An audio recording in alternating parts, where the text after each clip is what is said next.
Hey, it's Larry. Thanks for listening. Happy New Year. Real quick, before we get into this episode, I had such an amazing, eye-opening, life-changing experience at the World Parkinson Congress in Kyoto that I want others to have that opportunity too. So Becca Miller and I and 24 of our PD community friends have launched a year-long WPC travel grant fundraiser.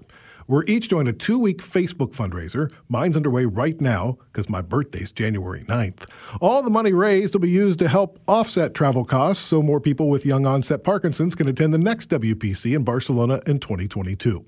You can search out details on the When Life Gives You Parkinson's Facebook page or donate directly to the WPC website. Go to wpc2022.org/YOPD fund. If you or your business would like to supply matching funds, hey, good on ya. Email me at parkinsonspod@curiouscast.ca. And now, on with the show. Hi, my name is Larry Gifford. I have Parkinson's disease. There's no cure, yet. This is When Life Gives You Parkinson's.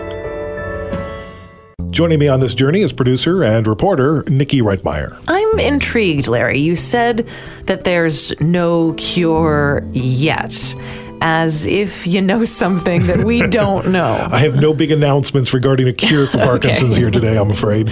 But there are a lot of people who have dedicated their lives to unraveling the mysteries of Parkinson's disease. Today's episode is at the heart of why I was inspired to do this podcast in the first place. Oh. I was listening to a neurologist on a podcast, Dr. Ray Dorsey from the University of Rochester, and he said, if people with Parkinson's don't start telling their stories, we'll never raise awareness of the disease high enough to raise enough money to do enough research to find a cure. Oh. So I was inspired to share my story, which I'm doing, but that's only part of the equation. The other part, raise enough money to do enough research, intrigues me. Right. So until you become immersed in this community, or the community like Parkinson's, you really don't think about the intrinsic nature of donors and researchers and those people who volunteer to participate in research. Recently, I was at the Center for Brain Health at UBC for a scientific review. Researchers were updating donors from the Pacific Parkinson's Research Institute on the studies that their monies were helping to directly finance. Neurologist Silke Cresswell, who's involved in microbiome research, gut health, she was on the extra dosage last week. Yeah, that's right. Yeah, she reinforced the importance of doing research. So research around Parkinson's is crucial because without it, you will never have a treatment and we will not know what to do. And as you know, despite research on Parkinson's, we still don't quite know what causes it for the most part. There are certain exceptions for that if you have a specific genetic mutation. But for the most part, we are still looking at what is happening. And so our research goals are to understand why Parkinson's develops in the first place, how it progresses, are there different subtypes, different kinds of Parkinson's, which there very likely are, and do these people need to be treated differently, and how do I recognize those subtypes? And then, of course, in the short term, how do I treat certain symptoms that are already in existence, and what can I do to prevent them? Without research, we'll never find the answer to any of those questions, and therefore it is crucial, and without it, we'll never move forward. Dr. Matt Farrer, the geneticist who's dedicated his life to finding the genes that contribute to the cause and onset of Parkinson's. Really cool guy. Yes, he was one of a handful of researchers who explained to me how important the money raised at the walks and the auctions and the porridge breakfasts and the charity concerts really is to their work. It wouldn't happen without it. Research, unfortunately, wouldn't happen, I don't think. Certainly not at the pace it's going without philanthropic dollars, without people, basically the general public, providing funds. And the co-director of the center, Dr. A. John Stossel, explained the value of both volunteers for studies and the donors who help fund these projects. Doing this work depends on generosity in many forms. One form of generosity is simply the interest and willingness to participate in research studies. Because many of the people who do that, somebody came up to me after the session this morning and said, sign me up, doesn't matter what it is, sign me up. I want to be part of it. And he understands full well that there's not going to be direct benefit to him as a result of participation, but he wants to be part of the solution. And in fact, there is benefit to him simply by virtue of participating. because there's plenty of evidence to show that people who are heavily engaged in understanding their disease and contributing to better understanding of their disease and who participate in research studies actually do better than people who take the opposite, more sequestered view. But of course, the other form of generosity is financial. These are not necessarily mutually exclusive, of course, but as I've indicated, the work of the center has for many years depended on the generosity of those donors. I'm not sure people realize just how critical that is. I simply say thank you, because that support has been incredibly important for keeping us going and allowing us to take on new directions. Full disclosure, Niki, I was recently appointed to the board of the Pacific Parkinson's Research Institute. Oh, very good. Yes, I'm very happy about that. But before I joined the board, I attended many fundraisers benefiting different Parkinson's organizations. I met the neurologists doing the research at these events and ended up volunteering myself to be studied. So I've met some truly, truly amazing people along the way. And now you get to meet them too. I'm looking forward to it. So we'll start with the fundraiser, because that's how I got involved. I've been invited to speak and attend many different events the past year. Hey, it's Larry. I'm here at another fundraiser. It's Shake, Shake, Shake with Emily Chambers. This is pretty cool. So here we are at a fundraiser called Porridge for Parkinson's. Who here has Parkinson's? Raise your hand if you have Parkinson's. You got a lot of people here have Parkinson's. You can't tell by looking at somebody if they have Parkinson's. Parkinson's is different for every individual. Hello, and welcome everybody to the Parkinson's Super Walk. Woo! What an exciting day, a beautiful day, right? You're going to meet a lot of people here tonight who have Parkinson's, who are losing their voice quickly. And as long as I have my voice, I'm going to tell my story. Larry, you were staying really busy this past year. That's a lot of stuff. Kind of crazy looking back. It's a community of people, and it's fun to go to these things and see some of the same people, and you develop friendships and camaraderie, and it is truly a community. The first clip there in the montage we heard, I was at Shake, Shake, Shake. Right. And that was created by singer-songwriter Emily Chambers. We introduced her in the first episode. That's right. I remember her dad has Parkinson's. Right. And Emily and her sister throw a benefit concert each year.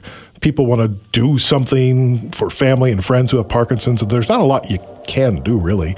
For Emily, throwing a concert to raise funds was a no-brainer, because performing is what she does, and it's what she knows how to do. Yeah, it makes me feel like I've accomplished something, that we've accomplished something as a family. And I think it sets like an awareness to people that there's more out there than just cancer, and that there are people that are only an arm's length away from us that are dealing with these diseases, and how cool that we can give back in a fun way. And while it's fun, Niki, be forewarned before organizing your own fundraiser, it is a huge job. Emily and I talked quite a bit backstage that night of Shake, Shake, Shake, and she really opened up. In the last sort of couple years, cognitively, it's gotten a little bit more hard. Like, he gets very confused, and he wants to participate in the conversation, but sometimes what he's saying like doesn't make all that much sense, and we all like try and help him. It's also really hard to get a word in around like me and my sister and my mom edgewise, so we all get really quiet when he talks and tries to listen, and that probably makes him feel pressured. But he's still there. Like, Dad will say hilarious things every once in a while off the cuff, and you're like, oh, there he is. But he's fading. How does that make you feel? It's really hard, especially because I just moved away to Nashville, and seeing him and my mom, it's really hard. Yeah, for sure. My mom is like, just seeing my mom is such a young, whatever I want to say she's like 50 something, but I think she's like 63. But she's so young. She's so young-hearted, and she's so vivacious, and it's hard to see her, be so worried and like have to take care of, and see like she lost her brother Dick to dementia, and she kind of watched him fade away, and that's kind of what she feels like is going on with her partner. Like, they've been married for 43 years. so that no one's going anywhere. They know each other inside out. But yeah, it's definitely emotional, and I feel guilty for not being here, and it's just stuff that you gotta compartmentalize and talk about, and I'm not gonna not live my life, and they're not gonna not live their lives, and that's kind of scary to hear. Yeah, because you don't want to think about the future, and but when you hear stories about how people are fading, you're like, I don't want to fade. Yeah, you don't want to think about yourself in their shoes, in that position. No, and Parkinson's is different for everyone, I know, but it's hard not to look at the people who've had it for a while and begin to think about, is that going to be what I'm going to be like? Yeah, and will your son have a similar story then to Emily's? Right, and I shared these thoughts with Emily that it leads me to worry about my family. I've not had it for 17 years, like your dad has, but that's what I think of. I think of my wife and I think of my kid. I feel bad because I don't know what the future holds for me. Yeah. So I don't know what the future holds for them, and I don't want to hold them back. Yeah, I think that you just gotta shut up. And I think my biggest thing is that I wish my dad did more for his health. I wish that he does everything that he can, especially at this stage. But I wish that years ago he had done the stupid yoga that he didn't want to do, and do the stretches in the morning, and stop eating gluten and dairy, and just try everything because you don't know.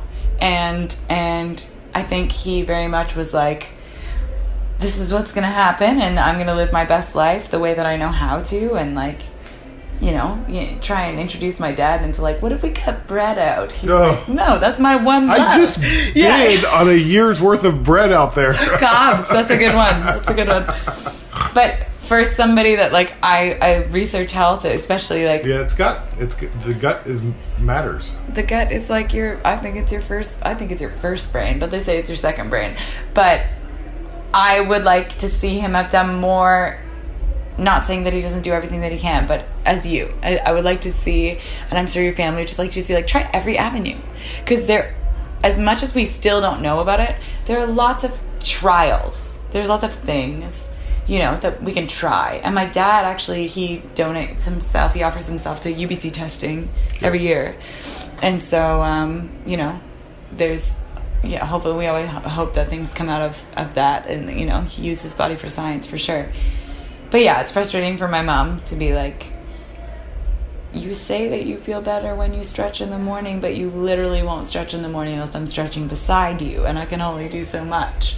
But then she also understands that there are some mornings that he's if I stretch, I might not be able to do anything else today.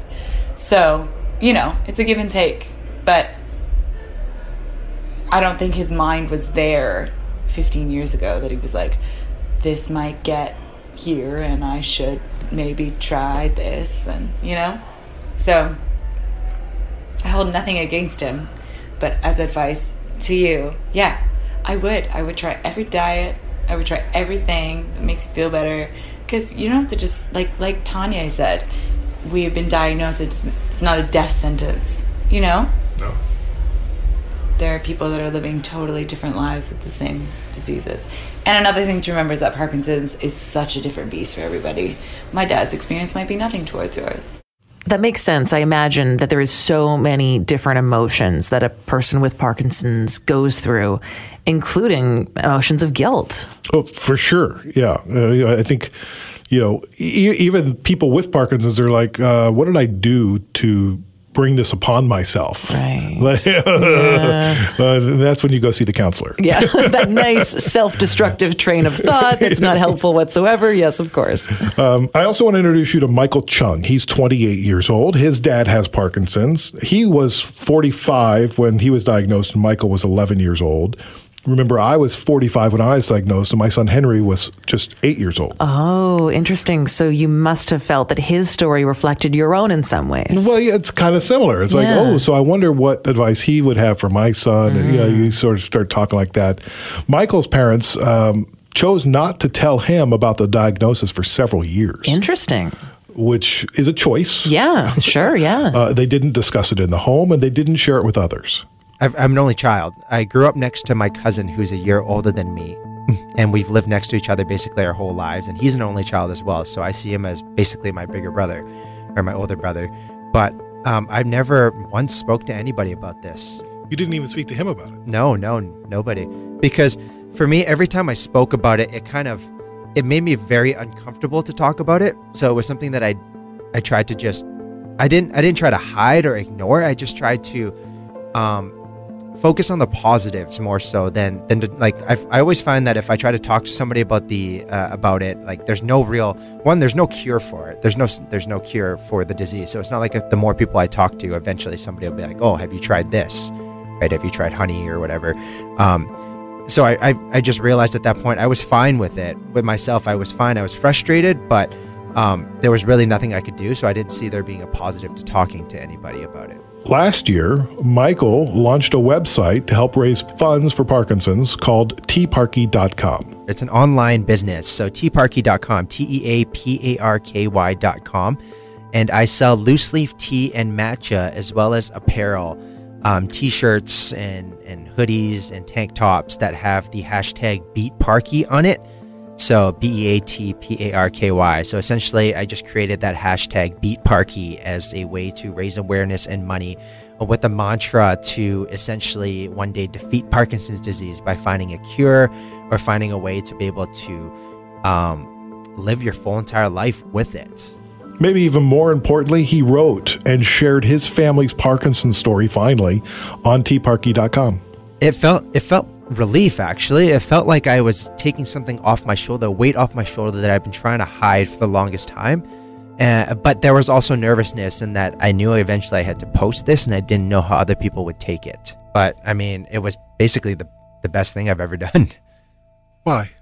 Why? Because of all the good it's done, actually. The amount of people that have come by and talked about and shared their own story and said that they've wanted to do something they've got a family member, or they've got a close personal friend or somebody that they knew their grandmother passed away from, whether it be cancer or has some type of specific illness or disease, and they want to do the same thing, and then they share their story with me, and then you realize it's very freeing to share your story, and you realize everybody deals with something too, and how you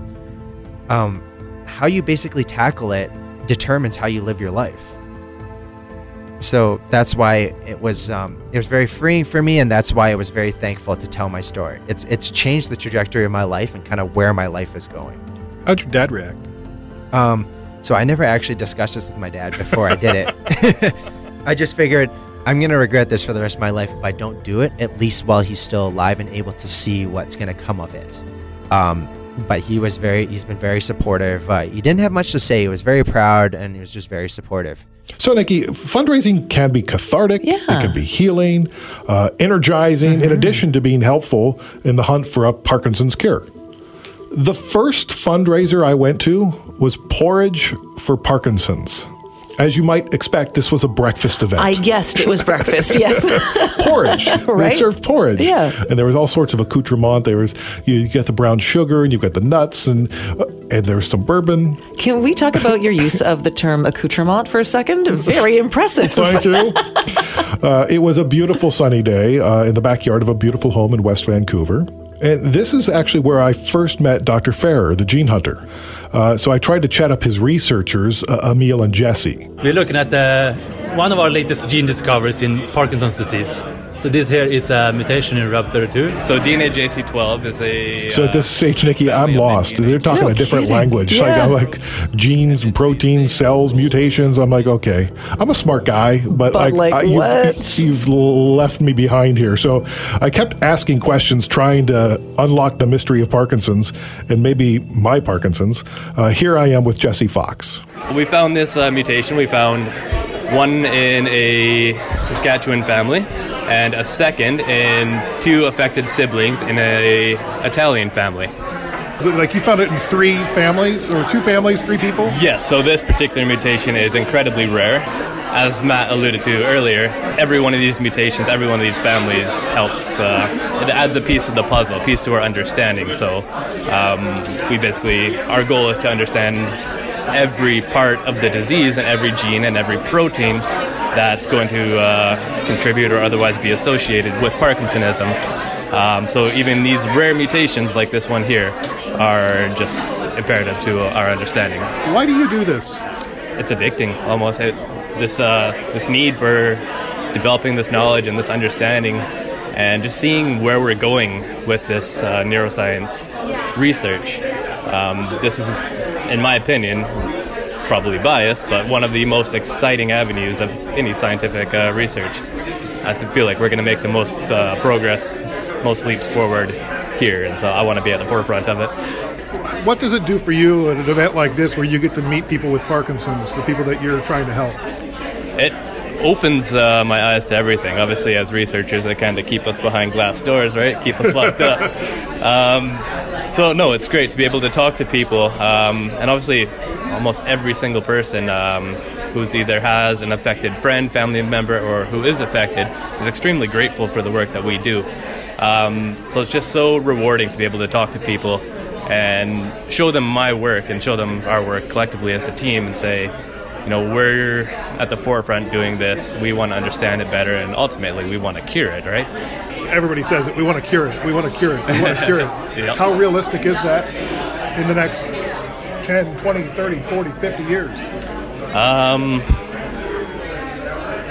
It's a hard question to answer, really. Is it going to get cured in my lifetime, or am I got this forever? Yeah, it's not out of the question to think that particular mutations, particular avenues of this disease could be cured and will be cured. Matt was talking about the synuclein drugs are already in stage 2. I don't think the LRRK2 are far behind. So, yes, for the particular personalized medicine route, I think there will be cures. So you almost, it's not curing Parkinson's, it's curing everyone's individual Parkinson's. I think that's probably pretty safe to say, yeah. So you gotta, I don't know if there's going to be a global there's not one cure, one pill that we can all take and it's going to affect us the same. So far, no. And if there is, that's definitely what we're going to work towards. But that's why finding. we need research, right? That is, yes. We need to understand what's common, what's connected between all these individual and seemingly so different cases. Okay, Larry, I get it now. It is amazing how closely tied fundraising and research really is. You know, listening to those researchers actually sharing their results at a Parkinson's fundraiser to the people who are writing the checks, you know, that's really amazing. It's motivating. It is motivating, sure. Yeah. I mean, when you see that, you're like, oh, this does make a difference. Right. This is how my money is helping. And it doesn't end there. Several months later, I found myself actually in Dr. Farrer's lab. Oh, interesting. So officially, he's the professor of medical genetics and molecular neuroscience at the Pacific Parkinson's Research Center at the University of British Columbia, which is a mouthful. How do you fit that on a business card? I've always been an optimist. Every day I wake up happy and optimistic, and every night I go to bed depressed after that. But in the beginning, I thought it was... I just thought I was in a brave and bold and perhaps rather stupid adventure to try and find genes for Parkinson's disease, and thought that was totally, a lot of people told me I was totally naive to even bother trying. I should do something more useful instead. And then we found the first gene, and then we found the second and the third and the fourth. I've heard you say that Parkinson's and the search for the cure is one of the great mysteries of the world. Yes, it's. I think. Why so? Because, there's many reasons. Primarily because it's a sporadic condition. So people generally don't have an affected parent or relative with the same disease. And so therefore, many have said over many years, centuries actually, that the condition is sporadic. It's not heritable. There is no genetics in Parkinson's disease. Despite that, we've now identified probably in the order of around 70 genes for the condition, with mutations, differences if you like, from the reference, in those 70 genes in patients with Parkinson's. And that's a tremendous breakthrough because it's leading to advances in not just diagnosis and prognosis, so working out, basically knowing the information, we can work out or predict how the disease may evolve in somebody. whether there'll be more cognitive problems or whether there will be less, that type of thing. But it also is leading to clinical trials, new clinical trials for the disease. So new medications that are directly targeted to the underlying molecular cause. And that's brilliant. That's brilliant. When will you know you're done? I don't think I'll ever be done. I think I'll be dead before I'm done. But it's a lot of work. So that sounds very negative. but it's not. The human genome was only sequenced in its entirety 17 years ago. Right? It's page 1 of Genesis.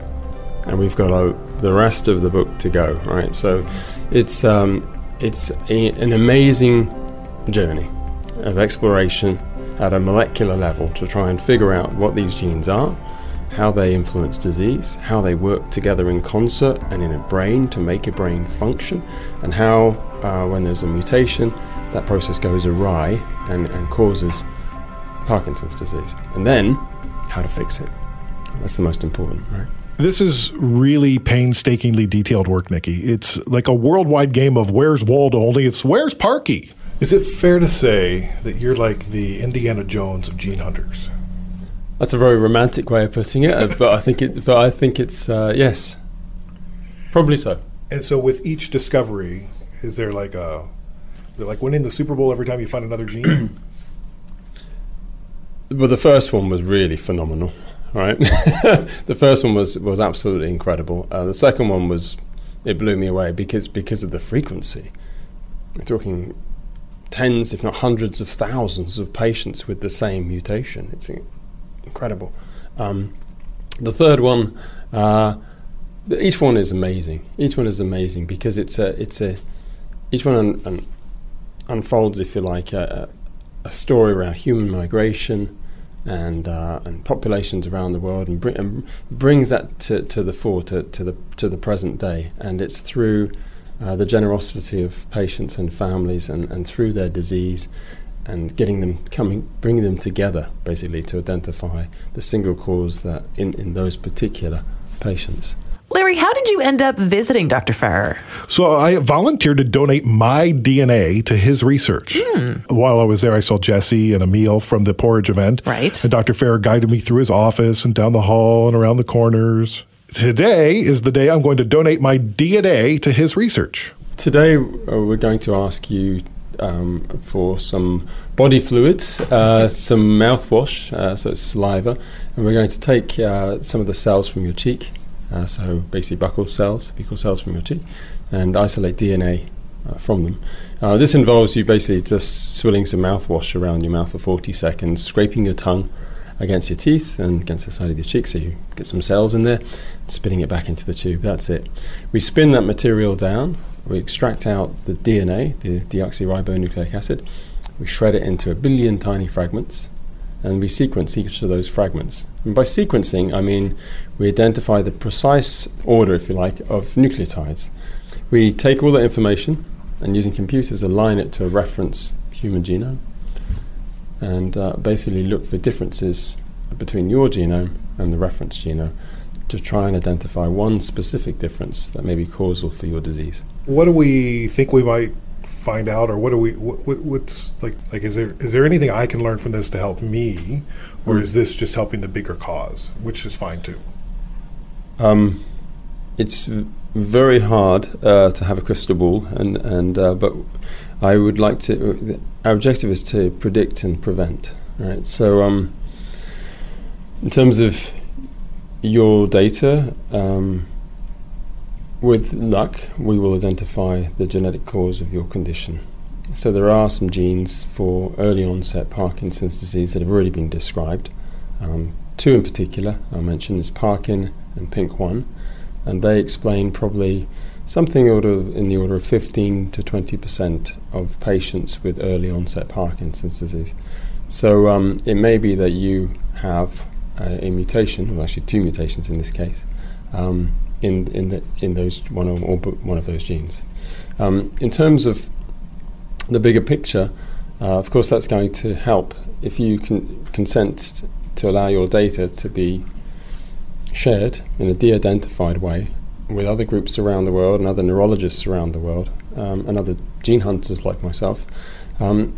even if we don't find it Parkin or PINK1 mutations, we may find another cause of Parkinson's disease, early onset Parkinson's disease, that's specific to you and maybe one or two other people in the world. All right. So last year we found a new gene for Parkinson's disease in an Italian family, and one patient from Saskatchewan, sporadic disease. It's a gene called DNAJC12, and it's absolutely unequivocal. We know that causes Parkinson's disease, a very slowly progressive enzymatic form of Parkinson's. But it came about from just a couple of samples from different parts of the world. Okay, so, walk me through it. How are you feeling at this point? A little apprehensive, but I'm good. I'm game. I want to help. People have to volunteer for these things. Even if they get the money to do the study, if they don't have volunteers to be studied, what good's the money, right? So this is where people need to say, all right, I'll do it. Okay, so you're feeling, maybe slightly apprehensive, but ultimately brave and motivated. What happens next? Next, before the big rinse, he wanted to be sure I understood what I was doing. First of all, you're providing consent that you're allowing us to look at your genetic information, all right? And that has implications not just for you, but also for other family members, because you inherited it, right? For your mum, for example, for your dad, perhaps. But so that's one thing that you might be concerned about, or for your children. You might be concerned about insurance and the future in terms of if we find something. You might be concerned about secondary findings or incidental findings. So we're going to look at your genome, and we're not looking for anything else other than for genes that may cause Parkinson's disease. But the genome has a lot of secrets, and they'll all be revealed. All right. So, for instance, you've probably heard of genes for breast cancer, or genes for different types of tumours and things like that. If we see something like that, we have an obligation medically to let you know about that, because there are, in certain circumstances, ways of mitigating those problems, right? Screening, for example. Okay, so that is a lot to take in. How are you feeling? Well, so now it's like it's really like a 10-page packet of all these things that I'm signing off. I'm like, I'm just rinsing with mouthwash here, folks. Really, but it's all good. It's all good. Next, I fill out a survey about my family, my parents and sibling, birth years, death years, history of Parkinson's, none, extended family, ancestry. And the test itself was just really swishing scope for 40 seconds. And the hardest part was getting the plastic off the cap. So swirl around your mouth for 40 seconds. I'm going to time it. Okay. And now we wait. That must have been a strange feeling, to sit there and wait to find out what these results are, to learn more about yourself on this molecular level. Well, yeah, and you think about it and you're like, oh, cool, I may find out if I have a genetic connection to Parkinson's. But then there's also that, what else are they going to find? Oh, of course. Because when you sign that form, they're like, well, if we find something else, we're going to tell you. And you're like, oh, do I want to know? Ignorance is sometimes bliss. So if you really don't want to know what's lurking around in your body, you probably wouldn't volunteer for a study like this, but there's probably other studies out there you might. In every episode of When Life Gives You Parkinson's, Larry takes a moment to talk to his wife, Rebecca. Hi. Is that how we're going to start today? We were sitting there with your mouth open, unable to form a word there for a minute. Yeah. I don't think that was the Parkinson's. I think you just didn't know what to say. This is a thick episode. It is. Can you imagine where we would be if folks like Dr. Ferrer and his team weren't as curious and committed to what they're doing as they were, as they are? People told him not to do what he's doing. They told him it would be a waste of time. And it's not. Well, much like Indiana Jones. Right. Because they told him not to go and that he was silly to look for the artifacts where they were. He's forging ahead nonetheless and creating a whole new path of research and possibility for people with Parkinson's disease, but just understanding the nervous system and the genetic connection to that. And that's big. All the researchers that I've met, they genuinely are passionate about helping people with Parkinson's.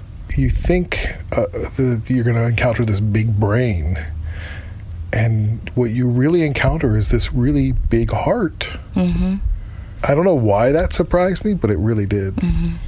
Every researcher, because I've met a few of them at Porch for Parkinson's and other things that we've gone to, are genuinely like that. Mm-hmm. And they're genuinely curious. Like, this is a mystery we solve, and when we solve it, we help lots of people. Isn't that awesome? And that positivity and passion, enthusiasm is very present in every team that I've encountered. And how awesome is it to just play a tiny role in that, sort of ecosystem of raising money and helping it get to the right researchers to do their projects, and then seeing the results of the research and how it applies to making people's lives better. I mean, it's really amazing. Well, and I think something that this episode brought home was how all of it is connected. So the community, the organizations that we benefit from, all the people that we've met, you're all kind of forging that path. You're all your own Indiana Jones, where you're, okay, well, how do we talk about this? How long can we talk about this? Right. What's the best way to raise funds? What's the best way to use the research? The best way to support the community? The best way to help this person right here? The best way to contribute and participate in support groups and exercise classes?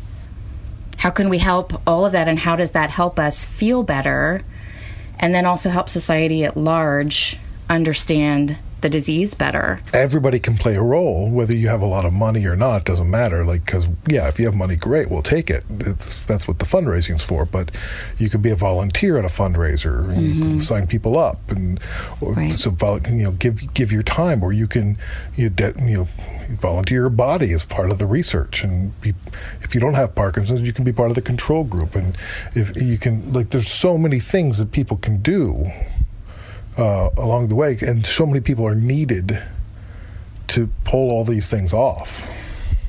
Well, and I think that that's one way that you can have a measure of control over how this disease goes for you, in a way.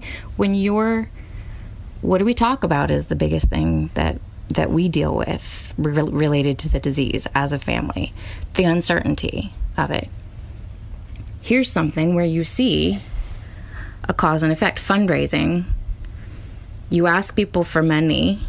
They give you money. You hand the money over to a researcher. That researcher is talking to you about what he's doing in a very open, revealing way. Here's what we know. Here's what we don't know. Here's how far we have to go. And you're the satisfaction of seeing that cause and effect when in your daily life there's so much that doesn't make sense. My foot is cramping up today, and it's never cramped up like this before, and I have no idea why, and I have no idea how to address that. Right. Nor does my wife or my son or any of my colleagues who are watching me walk funny again today. For a disease that's wrapped in uncertainty, there's something measurable there, and perhaps that's a way to kind of bring something concrete and satisfying to the situation. Yes, it's quite a beautiful ballet. Well, that's a nice way to put it. Yeah. Very elegant. Yes. And a very inelegant disease. A very crappy disease. Is inelegant a word? I don't even know. I don't know. I love you. I love you too. Some final thoughts today from Dr. Matt Farrer. I asked if Parkinson's was actually a person that you ran into on the street, what would you say to it? It would be an expletive, and I don't think I can say it on the radio. Fuck off, basically. Yeah, sorry, that's terrible, isn't it? Don't do that. But I tell it. I mean, I've worked with many patients and families. I don't have Parkinson's disease in my family per se, but I've worked with so many people with it, and it's devastating, right? It's devastating. So I want to do something about that. I want to prevent it. I want to halt its progression. Symptomatic benefit, levodopa, it's wonderful, right? Couldn't do without it. But it's not enough. It's not enough. And that's been the state of the art since the 50s. So something's got to change. My hope is that we'll eradicate Parkinson's disease in the same way that we've managed to eradicate polio. You can learn more about the Pacific Parkinson's Research Institute at pacificparkinsons.org. To learn more about the next Shake, Shake, Shake, look for updates on the events page of parkinsons.bc.ca. And if you want to find out if you're a good candidate for one of Dr. Ferrer's studies, email us at parkinsonspod@curiouscast.ca, and then we can connect you directly. Coming up on the next episode of When Life Gives You Parkinson's.